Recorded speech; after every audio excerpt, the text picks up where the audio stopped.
Good afternoon, everybody. Uneducated Economist here. So lumber prices exploded last week. We're seeing the lumber future prices now at $830 per thousand. This is just mind-blowing how high the lumber prices have gotten to. And they're going to continue to go up. They're going to continue to rise. What I found interesting is last week is that something I had never seen happen in the lumber prices before, in the lumber future prices, and that's where the prices froze. I've never seen that happen. And I didn't know what was taking place. And, somebody had commented down in the comment section, or like their limit up, they have future limits.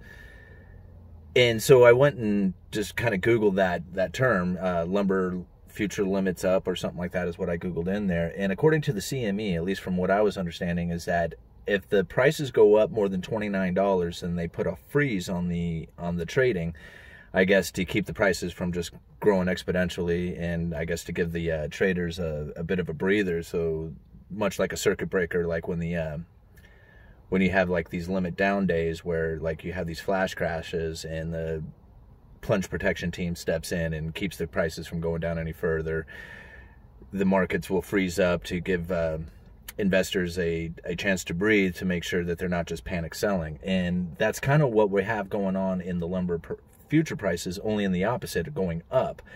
And that, to keep people from panic buying, because right now that's the situation that has taken place, is that we have a panic buy in the lumber prices going on. Much like with the toilet paper, when all of a sudden toilet paper started flying off the shelf, everybody ran out there and started buying up all this toilet paper, and it just cleared out all the inventory, and the next thing you know, you got like black market toilet paper going for, an exorbitant amount. Now, of course, we don't really have like black market lumber taking place, but we do have people who are in desperate need of lumber to build these homes with, or just to do their construction needs, and they are willing to pay any price for it, and they are calling up mills saying, hey, I will pay over what you are asking for if I can guarantee that I will get my stuff first.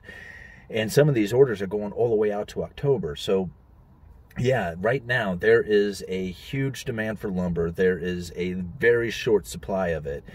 And a lot of people are saying, well, like, my mill is working overtime and, they're just pumping out a lot of lumber. Yeah, that's taken place. I mean, the mills are working very hard, but trying to fill in the gaps in the inventory during a time when there is a lot of demand is a very difficult process to go through. Like if we were in the middle of winter and, these mills are like, hey, we need to fill in our inventory, it'd probably be pretty easy to do. Now, over on the far end of things, because people are talking about the logging industry as well, and that how a lot of loggers are not working and not cutting as much as they were. And that makes a lot of sense, because you have to understand on how like the lumber system was working a couple of years ago, before the tariffs, before the lockdowns, before all that stuff was taking place.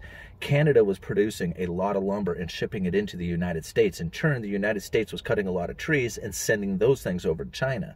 So when we put these tariffs on Canada, and it really stifled the amount of lumber coming into the United States from Canada, the United States was pretty much milling up and using their own lumber.